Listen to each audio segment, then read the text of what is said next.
வணக்கம். நீங்கள் இணைந்து கொள்வது முதற்தர செய்தி வழங்குனர் நியூஸ் ஃபர்ஸ்டின் இரவு 8 மணி பிரதான செய்திகளோடு உங்களோடு இணைந்து கொள்ளும் நான் டில்ஷான் தாலிப்.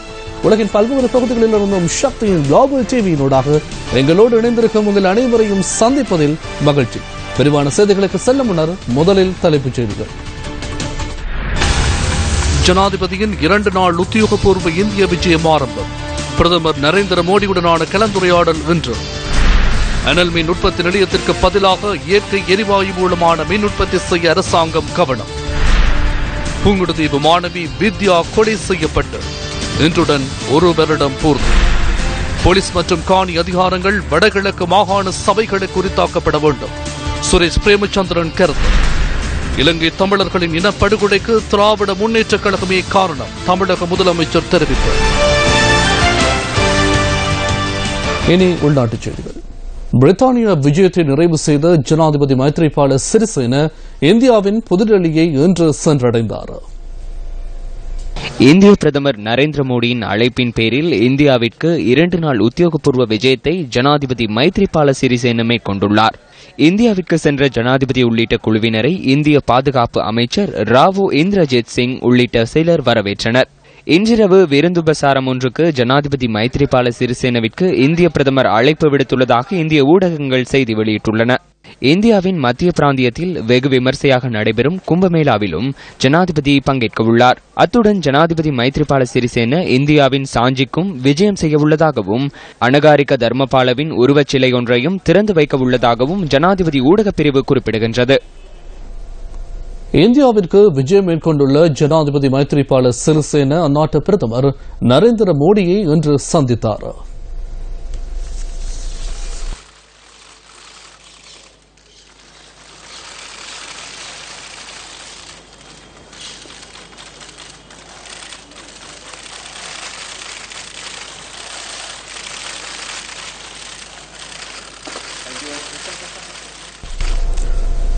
சிவலோகநாதன் வித்யா பாலியல் வன்புணர்வுக்குட்படுத்தப்பட்டு படுகொலை செய்யப்பட்டு ஓராண்டு பூர்த்தியாகின்றது. அன்றும் இன்றும் வித்யாவின் நினைவலைகளை நாமும் மீட்டுகின்றோம்.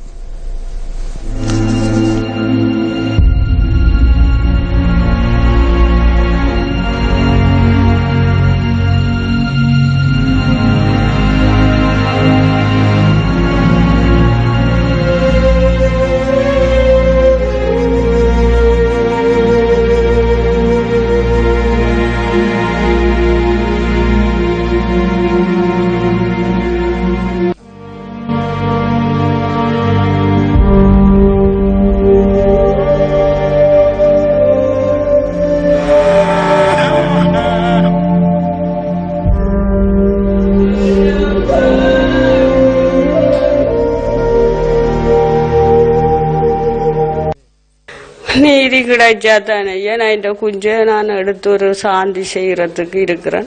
இப்ப இப்படி எல்லாம் கதைக்கிறாங்களே, எனக்கு என்னன்னு தெரியாம இருக்கு. இவையெல்லாம் செய்து போட்டு இப்ப இல்லைன்னு சொல்றாங்க. சீக்கிரம் நீதிய வழங்கணும் ஐயா. இப்படி செய்வாங்கன்னு கனவுலும் கூட நினைக்கல. இந்த குஞ்சுக்கு இப்படி செய்வாங்கன்னு நினைக்கலையா. நான் உத்தியோகத்துல இருக்கணுமாம்மா, நான் படிக்கணுமாம்மா, எனக்கு ஒன்றும் தேவையில்லையம்மா, எனக்கு அதைத்தானம்மா நீ அருள் செய்யணுமாம்மான்னு சொல்லி சொல்லி இந்த குஞ்சு கொண்டு போயிட்டாங்களே ஐயா. இந்த குஞ்ச படிக்கக்கூடிய குஞ்ச இப்படி ஒரு நிலைக்கு ஆளாக்கிட்டாங்களே ஐயா. இந்த குஞ்சுக்கு 1 வருஷமா என்ன தீர்ப்பு கிடைக்கல ஐயா. இந்த குஞ்சோட வழக்குக்கு நீதிய கிடைக்கணும், நேரத்துக்கு கிடைக்கணும் மட்டும்தான் ஐயா. அவரை கூட ஜனாதிபதியை கூட நாங்க கேட்டனாங்க. அவர் சொன்னார் எல்லாம் ஒத்துழைப்பு செய்கிறேன்டுதான் சொன்னார் ஐயா.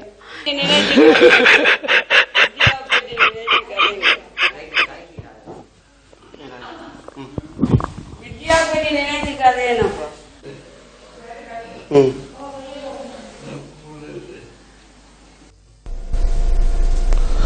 வித்யாவின் நினைவலைகளை மீட்டும் நியூஸ் ஃபர்ஸ்டின் ஞாபகார்த்த தொகுப்பு அடுத்து.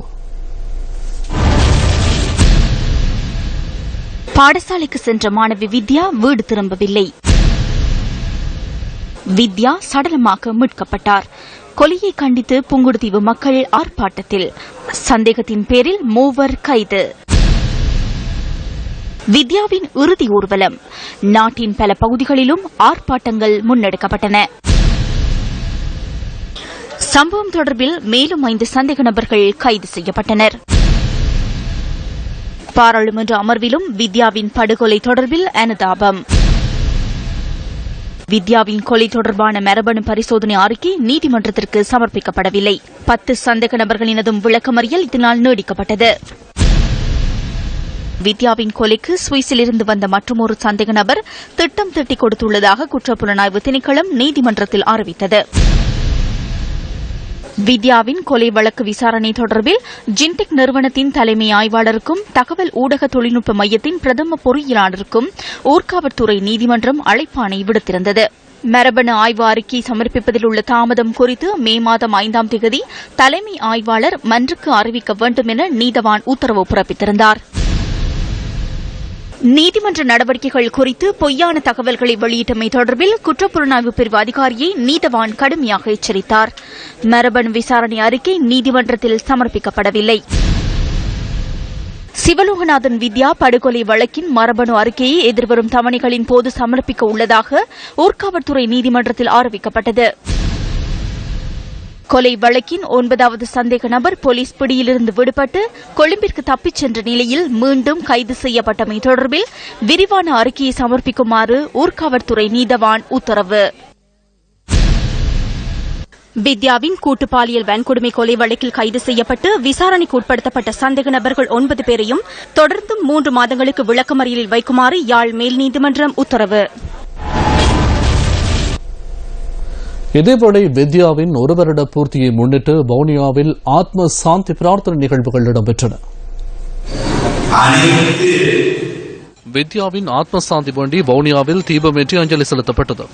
இந்த நிகழ்வு வவுனியா மாவட்ட அந்தனர் ஒன்றியமும் வைரவப்புடியங்குளம் ஆதிவிநாயகர் ஆலயமும் இணைந்து ஏற்பாடு செய்திருந்தனர்.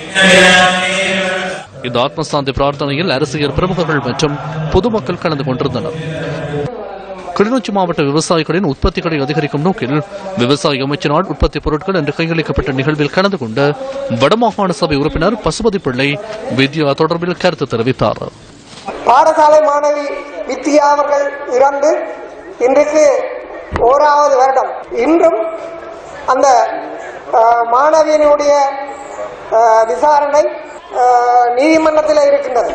அதை பற்றி கதைக்கல நாங்கள். ஆனால் இதுவரை அந்த மரபணு சோதனையுடைய அறிக்கை நீதிமன்றத்திலே சமர்ப்பிக்கப்படவில்லை.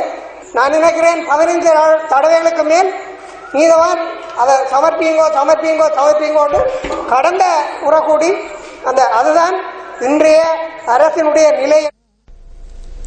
யுத்தத்தால் உயிரிழந்த உறவுகளை நினைவு கூறும் நினைவேந்தல் நிகழ்வு யாழ் வடமராட்சி கிழக்கு நாகர்கோவிலில் இன்று இடம்பெற்றது. நாகர்கோவில் மகா வித்தியாலயத்தின் மீது 1995ஆம் ஆண்டு செப்டம்பர் மாதம் 22ஆம் திகதி மேற்கொள்ளப்பட்ட தாக்குதலில் 22 மாணவர்கள் உயிரிழந்துள்ளதுடன் மேலும் பலர் காயமடைந்தனர். இவர்களை நினைவு கூறும் வகையில் பாடசாலையின் முன்றலில் தீச்சுடரேற்றி அஞ்சலி செலுத்தப்பட்டுள்ளது. இந்த நிகழ்வில் வடமாகாண சபை உறுப்பினர் MK சிவாஜிலிங்கம் மற்றும் வல்வெட்டித்துறை நகரசபையின் முன்னாள் உப தவிசாளர் M சதீஷ் ஆகியோர் கலந்து கொண்டிருந்தனர். வடமாகாணத்தின் ராணுவ பிரசன்னம் குறித்து முதலமைச்சர் CV விக்னேஸ்வரன் காரசாரமாக கருத்து தெரிவித்துள்ளார். தேசிய கட்டுமானம் மற்றும் நல்லிணக்கம் தொடர்பான கலந்துரையாடல் என்ற தலைப்பில் கொழும்பில் நேற்று இடம்பெற்ற நிகழ்வொன்றின் போதே முதலமைச்சர் இந்த கருத்தை குறிப்பிட்டுள்ளார். Trust is not born at the end of the barrel of a gun. துப்பாக்கி குழல்களின் முனைகளில் நம்பிக்கை பிறப்பதில்லை, அல்லது தனியார் காணிகள் ராணுவத்தினரின் கட்டுப்பாட்டில் இருக்கின்ற போது நம்பிக்கை துளிர் விடுவதில்லை. பொது வாழ்க்கைக்கான சூழல் உடனடியாக உருவாக்கப்படுவது நம்பிக்கையை கட்டியெழுப்புவதற்கு இன்றியமையாததாகும். வடபகுதியில் ராணுவத்தினரை நிலை கொள்ள வைப்பதற்கான எவ்விதமான பாதுகாப்பு தேவையும் இல்லை. தமிழ் மக்கள் எப்போதும் யுத்தத்தினை விரும்பியவர்கள் அல்ல. மீண்டும் வன்முறை ஒன்று உருவாக எத்தனிப்பதனை அவர்கள் எந்த விதத்திலும் மன்னிக்க மாட்டார்கள். செயற்திறன் உள்ள போலீசார் பொதுமக்களின் பாதுகாப்பு குறித்து சிறப்புடன் செயற்பட முடியும். ராணுவத்தினர் தொடர்ச்சியாக பொதுமக்களது காணிகள், கட்டடங்கள், வியாபார மற்றும் வாழ்வாதார வளங்களை உரிமையின்றி கைப்பற்றி வைத்திருப்பதற்கும் அவற்றை பயன்படுத்துவதற்குமான எவ்விதமான தேவையும் தற்போது இல்லை. தொடர்ச்சியான ராணுவ நிலைநிறுத்தல் விடுதலை புலிகளின் செயற்பாடுகள் மீள் உருவெடுப்பதற்கான காரணமாக அமையக்கூடும். அரச பயங்கரவாதத்தின் காரணமாகவே பிரபாகரன் என்ற சிருஷ்டிப்பு உருவானது. யுத்தத்தினால் பாதிக்கப்பட்ட தமிழ் தமிழ் மக்களை அழிக்கும் வகையில் ராணுவத்தினரை அரசாங்கம் தொடர்ந்தும் நிலைநிறுத்துவதனால் மீண்டும் ஓர் பிரபாகரன் தோற்றம் பெற்றால் நீங்கள் யார் மீதும் குற்றம் சாட்ட முடியாது. Another Prabhakaran gets reincarnated. இந்த நிகழ்வில் முதலமைச்சர் தேசிய கட்டுமானம் குறித்தும் கருத்து தெரிவித்தார். We are a multi-ethnic, multilingual. நாம் பல்லின மொழி பல் கலாச்சாரத்துடைய சமூகம். இந்த வேறுபாடுகளையும் வேற்றுமைகளையும் கருத்தில் கொண்டே இந்த நாட்டை மீண்டும் கட்டியெழுப்புவது குறித்து நாம் கலந்துரையாடுகிறோம். மறுபுறத்தில் பல தேசியங்களுக்கான பொதுவான ஒரு நாட்டை நாங்கள் கொண்டிருக்கிறோம்.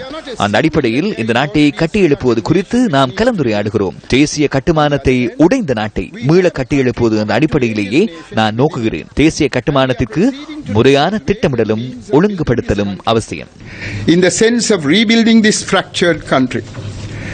Nation building, like the construction of any complex building, requires proper planning and alignment. வடமாகாண ஆளுநர் ரெஜினோல்ட் குரே கொழும்பில் ஊடக சந்திப்பு ஒன்றை இன்று ஏற்பாடு செய்திருந்தார்.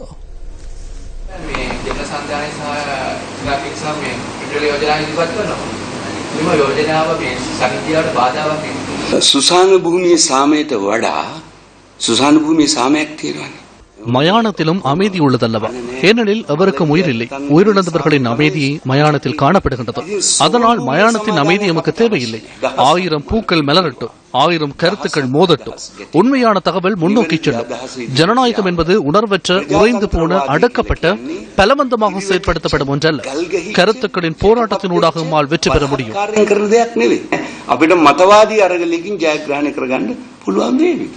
දකුණේ යුද ජයග්‍රහණය සමරනවා වගේම උතුරෙත් එල්පීටී සංවිධානයේ සමරීනේ උත්සව පවත්වන්න මේ වෙනකොට දැන්වයි සූදානම් වෙනවා කියලා ප්‍රසිද්ධ ප්‍රකාශ කළා. ජන සංහාරයේ සතිය කියලා. ඒ කියන්නේ මුළු සමූල இனப்படுகொலை வாரம் என படுகொலைகளை நினைவு கூறுவதாகவே அவர்கள் கூறினர். LTTE அமைப்பினரை நினைவு கூறுகின்றனர் என்ற விடயத்தை கூறாமல் இருப்பது தொடர்பில் அவர்கள் கவனமாக இருந்தனர். அதற்காகவே இனப்படுகொலை என கூறினர். எந்த ஒரு நபருக்கும் தமது உயிரிழந்த உறவினரை நினைவு கூற மனிதாபிமானமான உரிமை உள்ளது. அதில் கருத்து முரண்பாடுகளை ஏற்படுத்துவது வேறொரு பிரச்சனையாகும். அவர்களுக்கு உரிமை உள்ளது. எனினும் LTTE என்பது நாட்டின் சட்டவிரோத அமைப்பு ஒன்றாகும். LTTE-யினரை நினைவு கூற முடியாது. ආණ්ඩුවේ ක්‍රියාකාරකම් නිසා නැවත ප්‍රභාකරන් කෙනෙක් ඉපදෙන්න පුළුවන් කියලා. ඒකේ මුස්ලිම්ලාන් මතයි. திராவிட ஜனதாව තරම් මේ யுத்தத்தின் அவலத்தை தமிழ் மக்களை போன்று அறிந்தவர்கள் எவரும் இல்லை. தமிழ் மக்களின் பெரும்பாலானோர் மீண்டும் யுத்தம் ஒன்று ஏற்பட வேண்டும் என பிரார்த்திக்கவில்லை. யுத்தයක් ප්‍රාර්ථනා කරන්නේ නැහැ. මේක තමයි ඇත්ත කතන්දරය. யாழ்ப்பாணத்தில் இடம்பெறவுள்ள வெசாக் நிகழ்வுகள் தொடர்பிலும் வடமாகாண ஆளுநர் விளக்கம் அளித்தார். මම ඊටාම වැදගත් දේ හැටියට කියන්න ඕන. மிகவும் முக்கியமான விடயமாக நான் ஒன்றினை கூற வேண்டும். சர்வமத தலைவர்களின் ஆசியுடன் வெசாக் உற்சவம் யாழ்ப்பாணத்தில் நடைபெறவுள்ளது. துரையப்பா விளையாட்டரங்கிலிருந்து நாகவிகாரை வரை வெசாக் பழைய நிகழ்வுகள் ஏற்பாடு செய்யப்பட்டுள்ளன. උතුරේ දුරයප්පා ක්‍රීඩාංගණයේ සිට නාග විහාරය දක්වා වෙසක් කලාපයක් සංවිධානය කරලා තියෙනවා. ஈழமக்கள் புரட்சிகர விடுதலை முன்னணியின் தலைவர் சுரேஷ் பிரேமச்சந்திரன் யாழ் ஊடக மையத்தில் ஊடகவியலாளர் சந்திப்பு ஒன்றை இன்று ஏற்பாடு செய்திருந்தார். முழுமையான போலீஸ் அதிகாரங்கள், முழுமையான காணி அதிகாரங்கள் போன்றவை நிச்சயமாக வடகிழக்கு மாகாண சபைக்கு உரித்தாக்கப்பட வேண்டிய தேவை இருக்கிறது. ஏனென்றால் இன்றைக்கும் கூட வடகிழக்கு பிரதேசத்தில் உள்ள காணிகளை அரசாங்கம் தான் விரும்பியவாறு சுவீகரிக்கிற அல்லது அதை ஆக்கிரமிக்கிற போக்குகள் இன்றைக்கும் இருக்கு. நேற்றும் பள்ளிக்கூடாவில் காணி பறிமுதல் செய்யப்பட்டிருந்தது. அதுக்கு முதல் நாள் பூநகரில் இன்னும் ஒரு இடத்துல காணி பறிமுதல் செய்ய முயற்சிக்கப்பட்டது. இதே போன்று வடக்கு மாநிலத்தின் பல பகுதிகளில் தொடர்ந்து நடைபெற்றுக் கொண்டிருக்கிறது. ஆகவே இந்த காணி அதிகாரங்கள், போலீஸ் அதிகாரங்கள் போன்றவை முழுமையாக வடகிழக்கு கிடைக்குமா இல்லையாவது போன்ற விஷயங்களும் அரசாங்கத்தோட பேசப்பட வேண்டிய விஷயங்களாக இருக்கு. புதிய அரசியல் சாசன சபை என்பது தமிழ் மக்களை ஏமாற்றுவதாக அமைந்துவிடக் கூடாது எனவும் சுரேஷ் பிரேமச்சந்திரன் இங்கு கூறினார். அரசாங்கத்துடன் பேச்சுவார்த்தை நடாத்தி சரியான இணக்கப்பாடுகள் எட்டப்பட வேண்டும். இல்லாத பட்சத்தில் ஐநா தீர்மானத்திற்கிணங்க உள்ளக விசாரணை நடாத்தி முடிக்கப்பட்டு விசாரணை முடிவில் வரக்கூடிய தீர்வுகளுக்கு ஒப்ப இந்த அரசியல் சாசன சபையினுடைய அந்த அரசியல் சாசனம் என்பது அந்த தேர்வுகளுக்கு ஒப்ப உருவாக்கப்பட வேண்டும். அல்லது புதிய அரசியல் சாசனம் என்பது நிச்சயமாக தமிழ் மக்களை ஏமாற்றுவதாக இருக்கும். தமிழ் மக்களை தொடர்ச்சியாக கடந்த காலங்களிலும் இவ்வாறான ஏமாற்றங்கள் தமிழ் மக்களுக்கு ஏற்படுத்தப்பட்டிருக்கின்றது. 1972ஆம் ஆண்டு அரசியல் அமைப்பிலும் சரி, 1978ஆம் ஆண்டு அரசியல் அமைப்பும் சரி, தமிழ் மக்கள் ஏற்றுக்கொள்ளாத அரசியல் சாசனங்களாகத்தான் அது அமைந்திருந்தது. அனல் மின் உற்பத்தி நிலையத்திற்கு பதிலாக LNG எனப்படும் இயற்கை எரிவாயு மூலமான மின் உற்பத்தி நிலையத்திற்கான முதலீட்டு வாய்ப்புகள் குறித்து ஜப்பான் மற்றும் இந்திய அரசாங்கங்களுடன் பேச்சுவார்த்தைகளை முன்னெடுப்பதற்கு அரசாங்கம் கவனம் செலுத்தியுள்ளது. பொருளாதார முகாமைத்துவம் தொடர்பான அமைச்சரவை உபகுழு எதிர்கால மின்சக்தி தேவை தொடர்பில் மேற்கொண்ட ஆய்வின் பின்னரே இந்த தீர்மானம் எடுக்கப்பட்டுள்ளது. எதிர்காலத்தில் மின்சாரத்திற்கான கேள்வி மற்றும் இதனை நிறைவேற்றிக் கொள்வதற்கான உத்தேச திட்டத்தை வெற்றிகரமாக மாற்றுவதில் சிரமம் காணப்படுவதாக அந்த குழு சுட்டிக்காட்டியுள்ளது. இதனால் எதிர்காலத்தில் மின் விநியோகத்தை மேலும் விஸ்தரிப்பதற்கான உடன் நடைமுறைப்படுத்த வேண்டிய விடயங்களை அமைச்சரவை உபகுழு பரிந்துரை செய்துள்ளது. கெரவலப்பட்டி மின் உற்பத்தி நிலையத்தை இரட்டை எரிபொருளை பயன்படுத்தக்கூடியவாறு மாற்றுவதற்கும் யோசனை முன்வைக்கப்பட்டுள்ளது.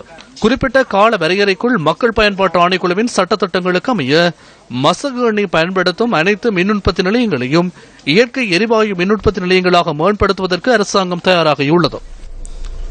திருகோணமலை சம்பூரில் அமைக்கப்படவுள்ள அனல் மின் நிலையத்திற்கு எதிர்ப்பு தெரிவித்து தோப்பூர் புடியடி சந்தையில் ஆர்ப்பாட்டம் ஒன்று இன்று இடம்பெற்றது. மூதூர் பசுமை குழுவினரால் இந்த ஆர்ப்பாட்டம் ஏற்பாடு செய்யப்பட்டிருந்ததாக எமது பிராந்திய செய்தியாளர் குறிப்பிட்டார். தோப்பூரை சேர்ந்த விவசாயிகள், மீனவர்கள் உள்ளிட்ட 100க்கும் மேற்பட்டோர் இந்த ஆர்ப்பாட்டத்தில் கலந்து கொண்டிருந்தனர். சம்பூரில் அனல் மின் நிலையம் அமைக்கப்படுவதால் ஏற்படக்கூடிய பாதிப்புகள் தொடர்பில் ஆராய்ந்து ஜனாதிபதி, பிரதமர் மற்றும் பாராளுமன்ற உறுப்பினர்கள் என அனைவரும் இந்த திட்டத்தை நிறுத்துவதற்கு ஒத்துழைக்க வேண்டும் என ஆர்ப்பாட்டக்காரர்கள் இதன்போது கோரிக்கை விடுத்துள்ளனர். அனல் மின்சாரமானது திருகோணமலை மாவட்டத்தை முற்றுமுழுதாக பாதிக்கின்ற ஒரு விடயமாக அமையப் போகின்றது. சுகாதார பிரச்சனை ஏற்பட போகின்றது. கடல் வளம் பாதிக்கப்பட போகின்றது. அதேபோல் விவசாயத்துறை மைத்ரிபால சிறிசேன அவர்களும், ரணில் விக்ரமசிங்க அவர்களும், எதிர்க்கட்சி தலைவராகிய இரா சம்பந்தன் ஐயா அவர்களும், இணைய அமைச்சர்களும், பாராளுமன்ற உறுப்பினர்களும், முதலமைச்சர்களும் இதில் அக்கறை எடுக்க வேண்டும்.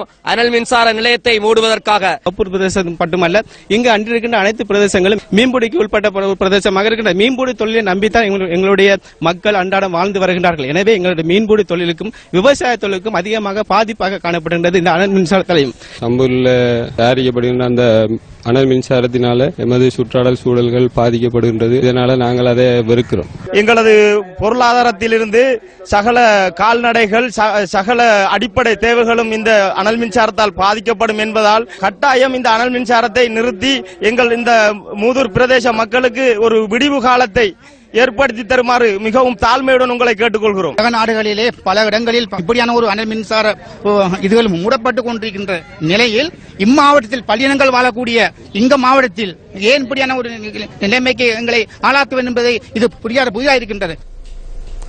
கச்சத்தீவில் கடற்படை முகாம் ஒன்றை அமைப்பதற்கு இலங்கை அரசாங்கம் திட்டமிட்டுள்ளதாக இந்திய ஊடகங்கள் செய்தி வெளியிட்டுள்ளன. இந்த தகவல் குறித்து ஆராய்ந்து அறிக்கை சமர்ப்பிக்குமாறு கொழும்பில் உள்ள தமது உயர்ஸ்தானிகர் ஆலயத்திற்கு இந்திய மத்திய அரசாங்கம் அறிவித்துள்ளதாகவும் அந்த செய்தியில் தெரிவிக்கப்பட்டுள்ளது. 1974ஆம் ஆண்டில் இலங்கையுடன் கச்சத்தீவு தொடர்பான உடன்படிக்கையை இந்தியா செய்து கொண்டதன் பின்னர் அந்த நாட்டு மீனவர்களின் வேலைகளை உலர்த்துவதற்காக அங்கு சென்று வர நிபந்தனையுடனான அனுமதியை இலங்கை வழங்கியிருந்தது. ஆயினும் 2000ஆம் ஆண்டிற்கு பின்னர் விடுதலை புலிகளுடனான யுத்தத்தை காரணம் காட்டி இந்திய மீனவர்கள் கச்சத்தீவுக்கு செல்வதற்கு இலங்கை அரசாங்கம் கெடுபிடிகளை விதித்ததாக இந்திய ஊடகங்கள் கூறுகின்றன. இந்த நிலைமையின் கீழ் 2017ஆம் ஆண்டு கச்சத்தீவு திருவிழாவிற்கு முன்னதாக அங்கு புதிய கிறிஸ்தவ தேவாலயம் ஒன்றை அமைப்பதற்கான அடிக்கல் கடந்த 9ஆம் தேதி நாட்டி வைக்கப்பட்டது. கிறிஸ்தவ விவகாரங்களுக்கான அமைச்சு, வடமாகாண ஆளுநர் அலுவலகம் மற்றும் யாழ் மறைமாவட்டம் ஆகிய தரப்புகளின் அனுசரணையுடன் புதிய தேவாலயத்தின் நிர்மாணம் இடம்பெறுகின்றது. இதேவேளை கச்சத்தீவில் கடற்படையின் முகாம் ஒன்று அமைக்கப்படுவதாக முன்வைக்கப்பட்டுள்ள குற்றச்சாட்டுகள் குறித்து கடற்படை ஊடக பேச்சாளர் கேப்டன் அக்ரம் அலவியிடம் நியூஸ் ஃபர்ஸ்ட் வினவியது. கச்சத்தீவில் முகாமை அமைக்கும் எந்தவொரு திட்டமும் கடற்படையிடம் இல்லை என அவர் சுட்டிக்காட்டினார். ஆயினும் அங்கு புதிய கிறிஸ்தவ தேவாலயத்தின் நிர்மாண பணிகளுக்கான பொருட்களை கொண்டு செல்வதற்கு கடற்படையின் ஒத்துழைப்பு கோரப்பட்டுள்ளதாக கடற்படையின் ஊடக பேச்சாளர் கூறினார். இலங்கையின் இறைமைக்கு உட்பட்ட கடல் எல்லைகளை பாதுகாப்பதற்கான உரிமை கடற்படைக்கு உள்ளதாகவும் கேப்டன் அக்ரம் அலவி மேலும் சுட்டிக்காட்டினார். கிளிநொச்சி மாவட்ட விவசாயிகளின் உற்பத்திகளை அதிகரிக்கும் நோக்கில் விவசாய அமைச்சினால் உற்பத்தி பொருட்கள் இன்று கையளிக்கப்பட்டன. கிளிநொச்சி விவசாய திணைக்களத்தில் நடைபெற்ற இந்த நிகழ்வில் வடமாகாண விவசாய அமைச்சர் போ ஐங்கரநேசன், வடமாகாண சபை உறுப்பினர்களான சு பசுபதி பிள்ளை மற்றும் ப அரியரத்தினம் ஆகியோர் பங்கேற்றிருந்தனர். விரும்பிய அத்தனை பேரும், அது அரசாக இருக்கலாம் அல்லது அரசாங்கத்துக்கு சார்பாக இருக்கக்கூடிய பெரிய வணிக முதலைகளாக இருக்கலாம், வடக்கில் வந்து தங்களுடைய தொழில்களை ஆரம்பித்து அவற்றில் இருந்து தங்களுடைய லாபங்களை ஈட்டுவதற்கு முயற்சிக்கின்றார்களே தவிர இந்த இடத்தில் எங்களுடைய மக்களை பற்றி சிந்திப்பவர்களாக எவருமே இல்லை. ஆனால் நாங்கள் அது தொடர்பாக யோசிக்க வேண்டி இருக்கின்றது. கொழும்பில் இருக்கக்கூடிய அமைச்சர்களினுடைய உறவினர்களையும் அல்லது அவர்களுக்கு தெரிந்த நண்பர்களுக்கும் தொழில் வாய்ப்பு கொடுப்பதற்காக நாங்கள் கேட்கின்ற அத்தனை கோரிக்கைகளுக்கும் கையெழுத்துவதற்கோ சம்மதிப்பதற்கோ தயாராக இல்லாத நிலையில் இருக்கின்றோம். கோரைக்கல் கிராமத்தில் உள்ள அகோர மாரியம்மன் ஆலயத்தின் விக்கிரகங்கள் சில நேற்றிரவு சேதமாக்கப்பட்டுள்ளதாக போலீசார் தெரிவிக்கின்றனர். ஆலயத்தின் விக்கிரகங்கள் சேதமாக்கப்பட்டுள்ளதுடன் விளக்குகள் சிலவும் களவாடப்பட்டுள்ளதாக எமது செய்தியாளர் குறிப்பிட்டுள்ளார். இந்த சம்பவம் தொடர்பில் ஆலய பரிபாலன சபையினரால் போலீசில் முறைப்பாடு செய்யப்பட்டுள்ளது. சம்பவத்துடன் தொடர்புடைய எவரும் இதுவரை கைது செய்யப்படவில்லை என்பதோடு சம்மாந்துறை போலீசார் மேலதிக விசாரணைகளை மேற்கொண்டு வருகின்றனர். இதேவேளை இந்த சம்பவம் தொடர்பில் விசாரணை நடத்தி விரைவில் அறிக்கையை சமர்ப்பிக்குமாறு தேசிய கலந்துரையாடல் மற்றும் அரச கர்ம மொழிகள் அமைச்சு போலீசாருக்கு அறிவித்துள்ளது. சம்மாந்துறை போலீஸ் நிலைய பொறுப்பதிகாரிக்கும் சம்மாந்துறை பிராந்தியத்திற்கான சிரேஷ்ட போலீஸ் அத்தியட்சகருக்கும் இந்த பணிப்புரை விடுக்கப்பட்டுள்ளதாக அமைச்சின் ஊடகப் பிரிவு வெளியிட்டுள்ள அறிக்கையில் தெரிவிக்கப்பட்டுள்ளது. கடந்த காலங்களில் மதஸ்தலங்கள் மீது மேற்கொள்ளப்பட்ட தாக்குதல்கள் தொடரக்கூடாது எனவும் தேசிய கலந்துரையாடல் மற்றும் அரச கர்ம மொழிகள் அமைச்சு விடுத்துள்ள அறிக்கையில் தெரிவிக்கப்பட்டுள்ளது. சிரசா நமாமி சிரசா விசக் விடயம் இம்முறையும் கொள்ளும் 2 பிரேபுக் பிளேஸில் உள்ள MTV MBC தலைமையக வளாகத்தில் முன்னெடுக்கப்பட உள்ளது. சிரச ஜான் கில்சுடன் இணைந்து 6வது முறையாக ஏற்பாடு செய்துள்ள சிரச விசாக் வலயத்தின் நடவடிக்கைகள் இன்று சுபவேளையில் ஆரம்பித்து வைக்கப்பட்டன.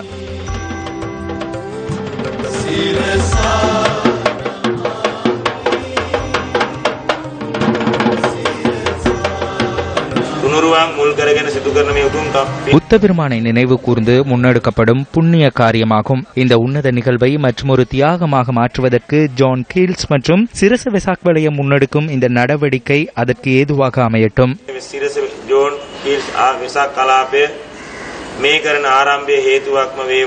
இம்மாதம் 21, 22, 23ஆம் தேதிகளில் கொழும்பு 2 பிரேபுக் பிளேஸில் உள்ள MTV MBC தலைமையக வளாகத்தில் ஏற்பாடு செய்யப்பட்டுள்ள சிரச விசாக் வலயத்தில் புனித தந்ததாத்து வழிபாடு, வெசாக் தோரணம், அன்னதான சாலை மற்றும் பக்தி பாடல் நிகழ்வு என்பன இடம்பெற உள்ளன.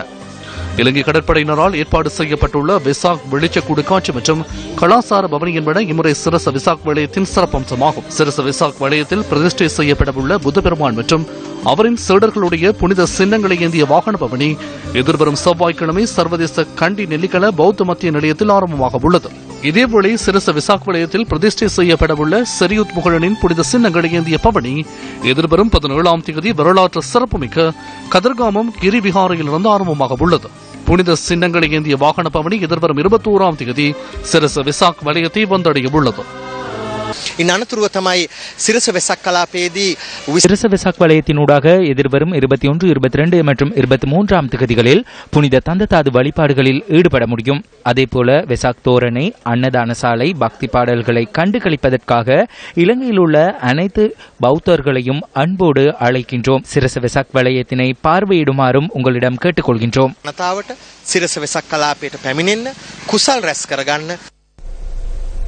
இனி விளையாட்டுச் செய்தி.